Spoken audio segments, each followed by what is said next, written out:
This is the perfect opportunity. You're fired.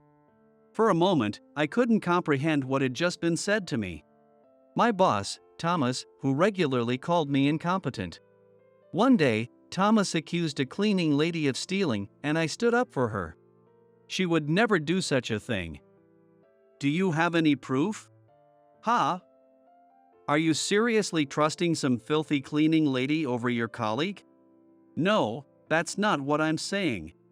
Then, with a smug grin, Thomas leaned in close and said something outrageous. So you're defending this thief? That makes you just as guilty. I already thought you were useless. But I didn't know you were this stupid. There's no hope for you. This is a good chance to get rid of you. I'll report this to upper management. You're fired. Don't bother coming in tomorrow. What? Fired over something like this? He's got to be kidding me. I glared at Thomas, but he just walked away without a second glance. Fine. If that's what he wants, then I'll leave this company for good. And on the day I left, something completely unexpected happened. My name is Kevin, and I just turned 33 this year. I'm an ordinary company employee. I work as an engineer at a company that develops systems for computers and phones. I've always struggled with being in the spotlight or drawing attention to myself. Whenever I feel people's eyes on me, I become so nervous that I can't get any words out. But despite that, I'm good at quietly working on a computer. Back in my student days, I even developed simple apps as a hobby. During my job interview, an executive from the parent company was involved in the hiring process. He told me, "I value your skills. You may not be comfortable in front of a crowd, but as long as you dedicate yourself to development, that's all that matters," offering me warm words of encouragement. However, after joining the company, I realized that the parent company's values didn't necessarily trickle down to all employees of the subsidiary. Kevin summarized the data from the latest request and sent it back to the client by noon. Thomas, sitting 5 meters away, barked the order at me. A client had requested a report on the company's performance and progress. However, the request had been sent to Thomas, and the deadline was set for the end of the week. By noon? But the email says we have until the end of the week. Are you an idiot? Just because they say by the end of the week doesn't mean you should take the whole week. It's basic manners to reply immediately. I had never heard of such a rule. Besides, I wasn't exactly free at the moment. But I have urgent work right now. So what? Just finish both by noon. That's impossible. At least give me until the afternoon. Are you seriously talking back to me? You're useless in presentations and negotiations. So shouldn't you at least try to make up for it in other areas? People like you have zero ambition. If he had that much to say, he could have just handled it himself. But before I knew it, he had already sent an email saying, "Kevin will send a response by noon." If he had time to do that, he could have started working on it instead. Frustrated, I hurriedly stopped what I was doing and began working on the task that Thomas was supposed to handle. Somehow, I managed to finish it by noon and sent it off, only for Thomas to snap, "What took you so long? You barely made it." No matter what I said, I just get yelled at, so I gave a half-hearted response and moved on. Since I had used my entire morning for this, I had to spend my lunch break catching up on my actual work while everyone else left for lunch. That afternoon, the client replied. They expressed their gratitude for the quick response and praised the data summary, saying it was much clearer than expected and could be used as is. Feeling rewarded for my hard work, I was excited to reply right away. But before I could, Thomas had already responded, taking all the credit. "Oh, I merely adjusted the layout of data I had already organized. No need for thanks." I didn't even have the energy to protest anymore. I just let out a quiet sigh and got back to work. "Kevin, about the materials for tomorrow's meeting. In the evening, a colleague called out to me, making me tense up. Had I made a mistake? But he didn't seem troubled or upset. They're really easy to understand. Normally, this kind of data makes reports stiff and hard to read, but the way you summarize it is so concise. How do you do it? I'd love to learn from you. It took me a moment to realize that I was being praised. Oh, I see. Well, it's nothing special. But I recalled how I had put the materials together and shared some tips. My colleague thanked me, then leaned in to whisper something. Earlier, Thomas sent an email acting like he had put together your data himself. Yeah, I saw that. Actually, I was on a call with the client for a different matter. So I made sure to mention that you were the one who created everything from scratch. Wait, what? They asked me to pass along their appreciation. They said your work really helped. Oh, thank you. Don't mention it. I just told them the truth. Knowing that my effort had been properly recognized lifted a weight off my shoulders, even if just a little. Of course, that didn't change the fact that some people still treated me like I didn't matter. Kevin, you're not going to say anything in the meeting anyway, right? No point in wasting time. Go to the archive room and find this.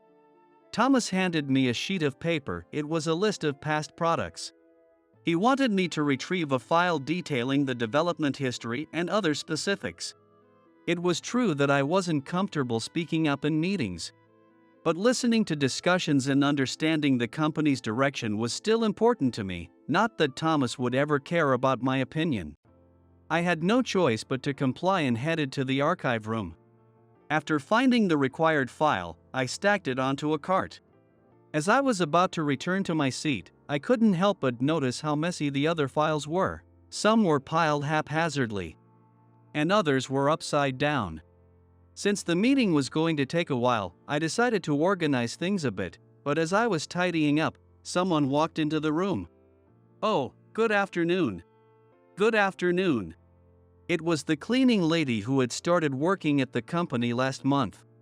Her name was Olivia Carter. She was probably around my age, but with her long hair loosely tied at the back and thick glasses that looked heavily prescribed. It was hard to guess her exact age. Additionally, her uniform, consisting of long pants and an apron, was noticeably worn and stained. Her sudden appearance startled me.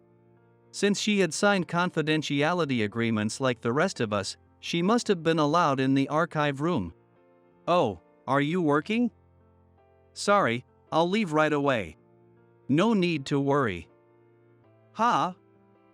These shelves. Were they always this organized? Olivia glanced around the room. I had just finished tidying up. Sorry, I cleaned them up without asking. I wondered if I had interfered with her work. If she had her own system for organizing things, I might have disrupted it. But instead of looking annoyed, her eyes sparkled behind her thick glasses. This is amazing. When I peeked in earlier, it was a complete mess, and now it's spotless in such a short time. Kevin, you're not just good at your job, you're great at cleaning too. You know my name? Of course. I've heard you're very meticulous in your work. It's not that impressive. People are just being polite.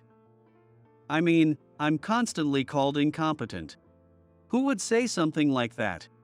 I told her about Thomas, his treatment of me, and how my personality had contributed to the situation. I don't even know why I get so nervous. But the moment everyone's eyes are on me, I just freeze up. I've been here for years now, but I still don't feel like I fit in. It's pathetic, isn't it? Having problems like this at my age. Not at all. I actually understand how you feel. Huh?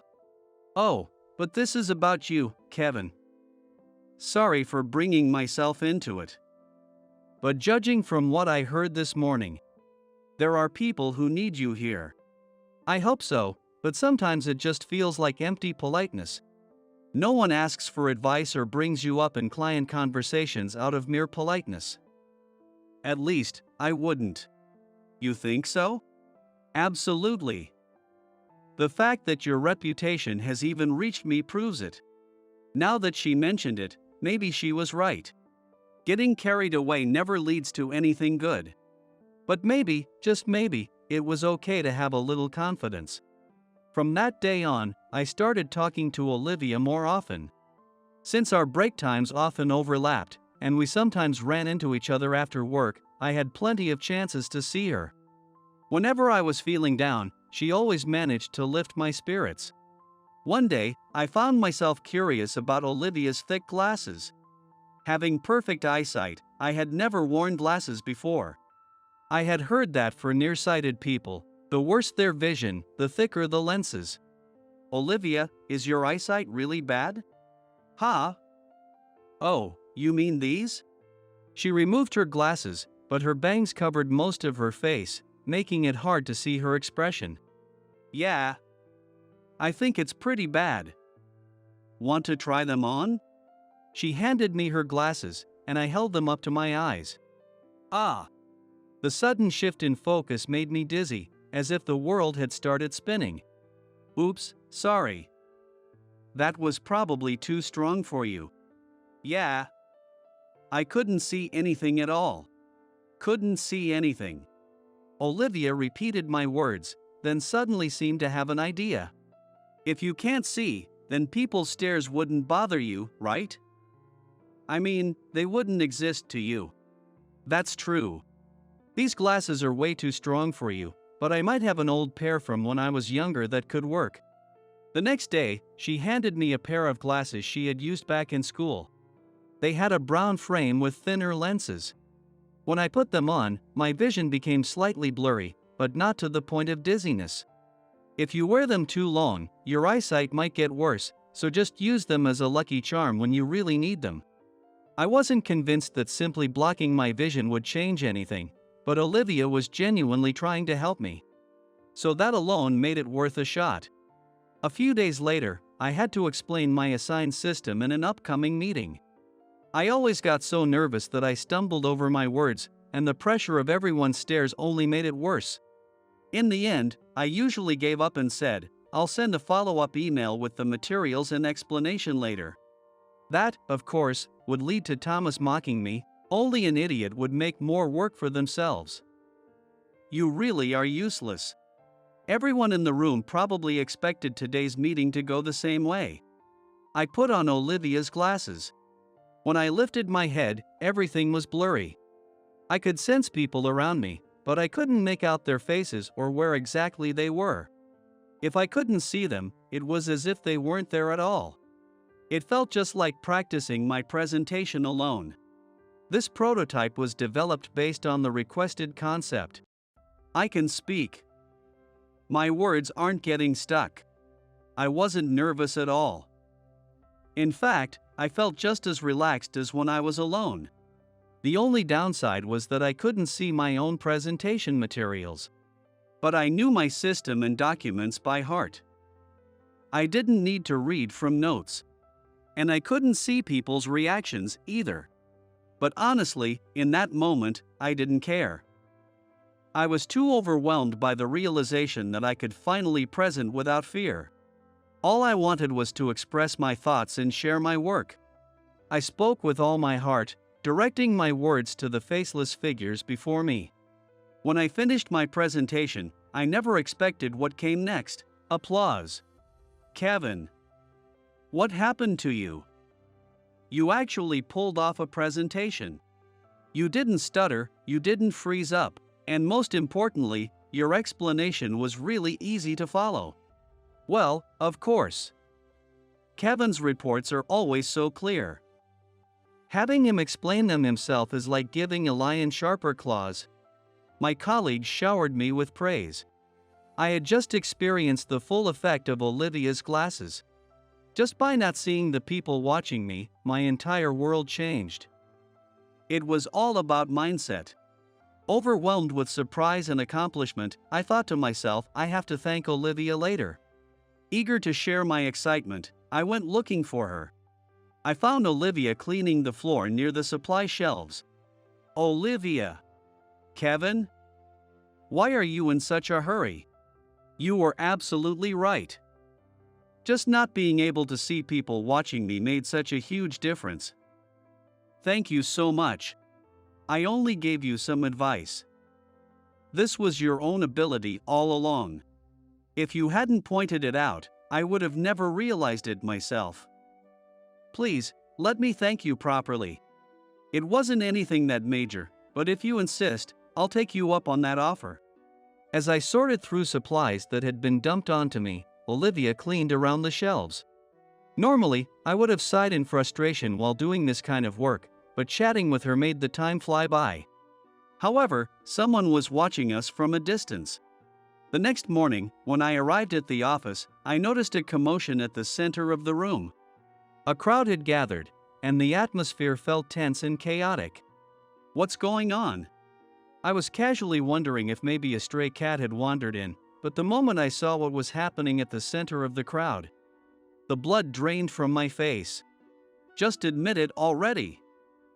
We have proof. I didn't do anything. There stood Olivia, cornered by Thomas. Olivia? Kevin. The usual warmth in her expression was gone, and she looked terrified. What is going on? She's a corporate spy. She stole company information and was passing it to outsiders. We found evidence in her locker. Thomas held up some documents filled with confidential company data. This was found in Olivia's locker. This has to be a mistake. She would never do something like that. If Olivia was a corporate spy, she wouldn't have wasted time helping me. I couldn't believe that the person who had supported me so much could do something like this. How touching. The useless employee defending the useless cleaner, what a heartwarming display of weaklings sticking together. Thomas sneered at me. Come to think of it, you two have been awfully close lately, haven't you? Even though this filthy cleaner was only hired recently. That's because she was giving me advice. Advice? Or was it illegal business? What? What are you talking about? Oh, I see now. You're a spy too, aren't you? Giving her orders to smuggle information? I was speechless at the sheer absurdity of his accusation. This woman was caught with our internal documents. If you defend her, that makes you just as guilty. No. Just investigate properly. Investigate? The evidence is right here, isn't it? This evidence, don't you think it's a little too convenient? Oh? Are you doubting me? So you're saying you trust some filthy, unknown cleaning lady over your colleague? That's insane. There's no way that makes sense.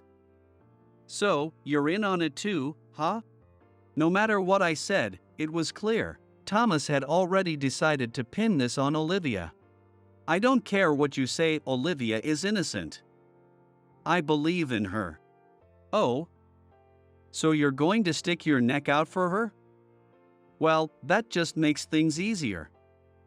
Even an idiot like you should understand what that means. Right?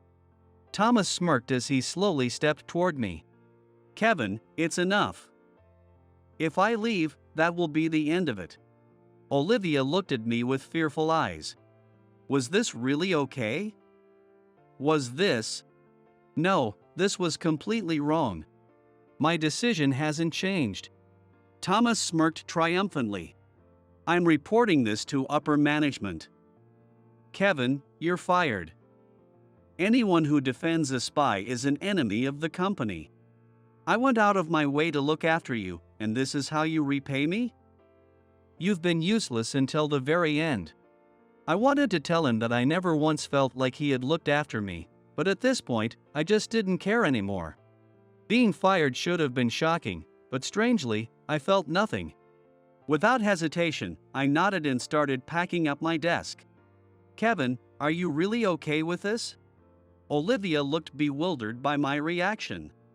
I simply nodded and said, yes. I'm so sorry.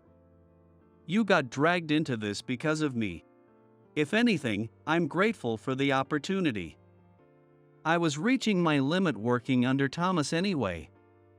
Honestly, I feel relieved. But I'm not a corporate spy. I know. And if they do a proper investigation, they'll realize that too. If they check the evidence and don't find your fingerprints on it, it won't hold up. At my words, Olivia smiled, a strained, almost teary-eyed smile. You're too kind. Seriously. Then, she leaned in and whispered to me.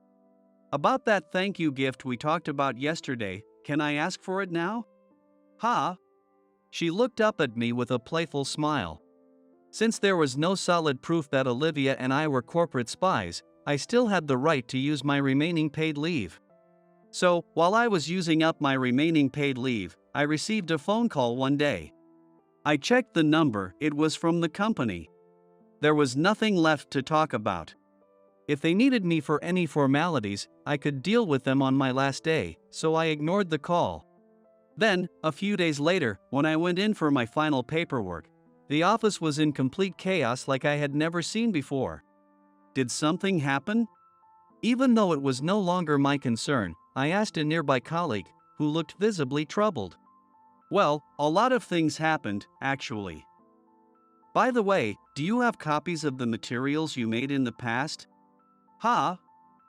I think Thomas threw everything out, saying, we can't trust documents made by a spy. I see.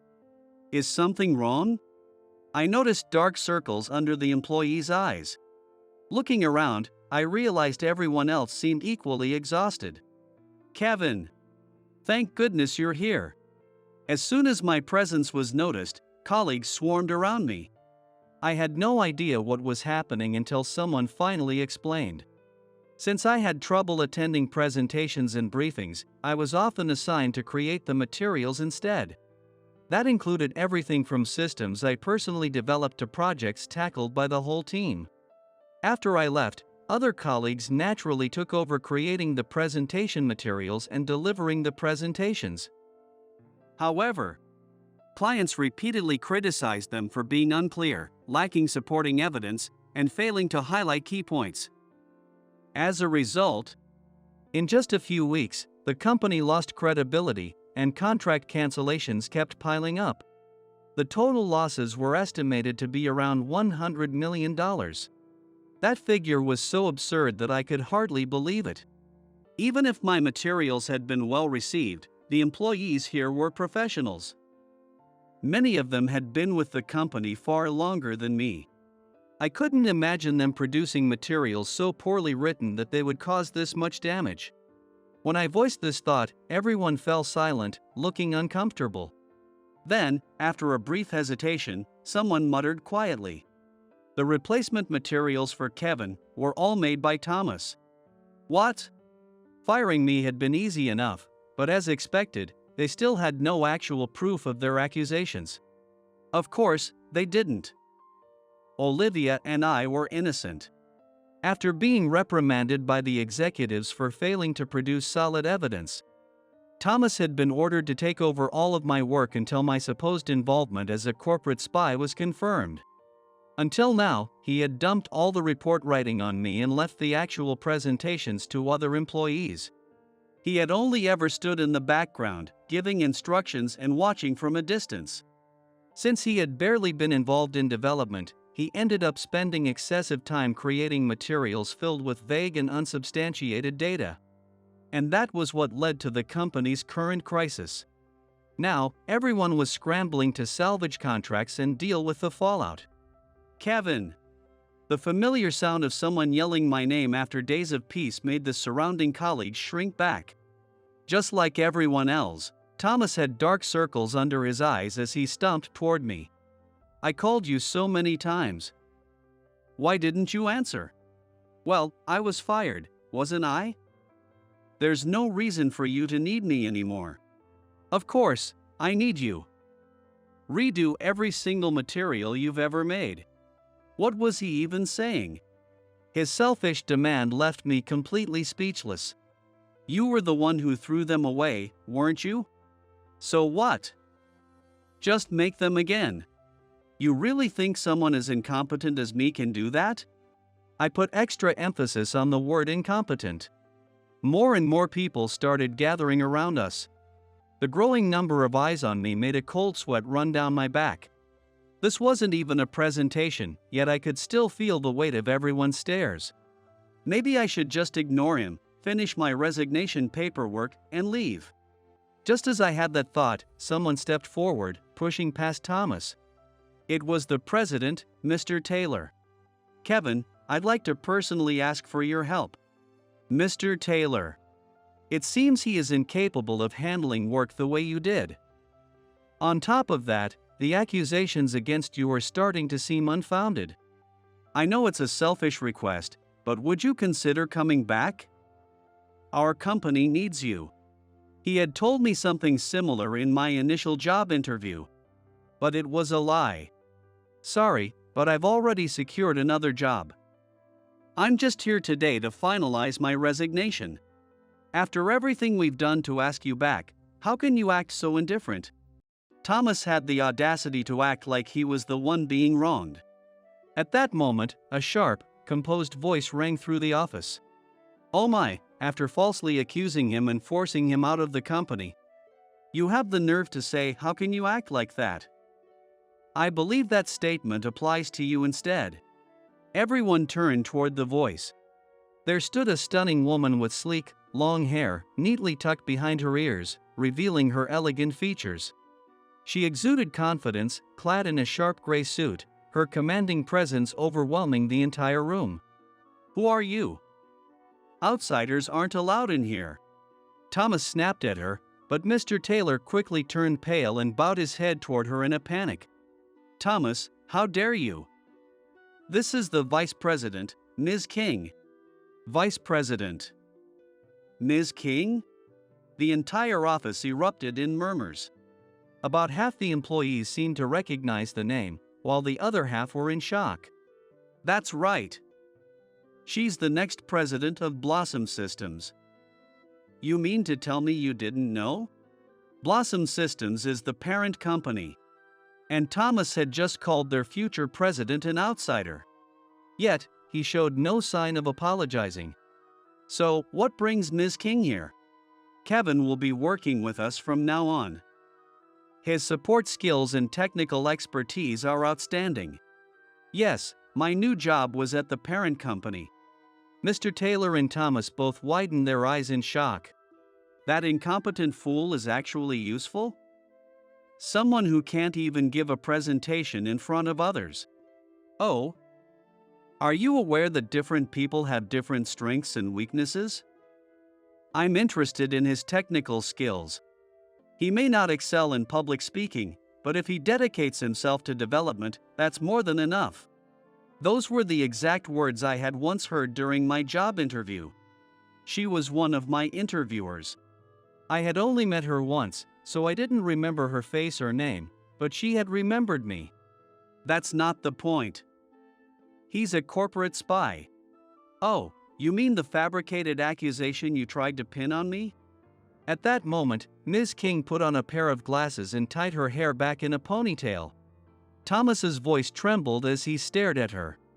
Wait, you really are talented at tearing people down, aren't you? She looked exactly like Olivia. Because Olivia's true identity was the vice president, Ms. King, of the parent company. Her real name was Olivia King. She had deliberately used the alias Carter for a reason. Since her student days, she had excelled academically and followed a straight path into business leadership. As a professional, she had quickly climbed the corporate ladder and became the vice president of Blossom Systems, the parent company, as well as the next in line for the presidency. However, as she became fixated on expanding the company, she began to believe that her perspective was always right. She stopped listening to employees, constantly interfered in matters she didn't trust, and would often lash out in anger when things didn't go her way. Her behavior alienated those around her, and before she knew it, she was completely isolated. By the time she realized her situation, no one would listen to her anymore. Even her directives were ignored. She didn't know what to do.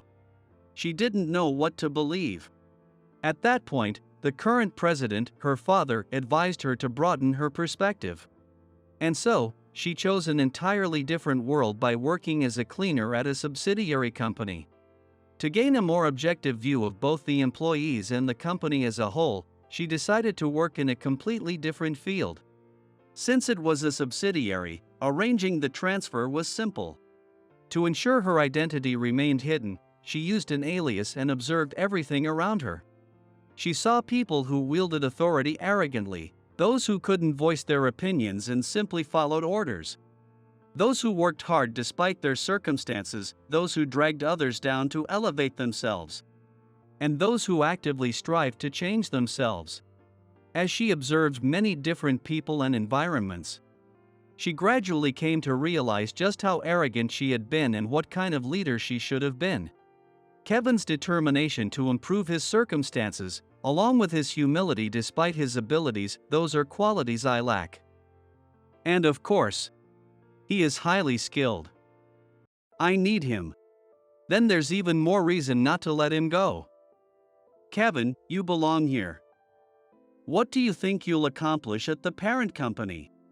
You'll just be worked to the bone and discarded like a rag when they're done with you. Thomas spat those words at me. A rag, huh? Weren't you the one who used me like that all along? Miss King let out a small laugh and said, "Let him go? You might want to reconsider your priorities." What? Because you're the one being fired. What? I found it strange that someone would go through so much trouble to fabricate evidence just to frame a single cleaner and an employee. With the sharp sound of her heels clicking against the floor, Ms. King strode toward Thomas. So, I had our team look into it. The reason why there's no evidence proving Kevin was guilty is because you were the real culprit. What proof do you have? Oh, plenty. We got your buyers to talk. And we have all the email records as well. No. This is a setup. You probably wanted to pin it on someone else before anyone found out the truth, didn't you? So, you chose Kevin, the employee who had recently gained recognition. Someone like you, who always looked down on him, must have hated seeing him succeed. Ms. King then turned her sharp gaze toward Mr. Taylor. I also have information that you were involved. I've suspected something for a while now. The way this subsidiary has been managed is completely different from the directives we issued.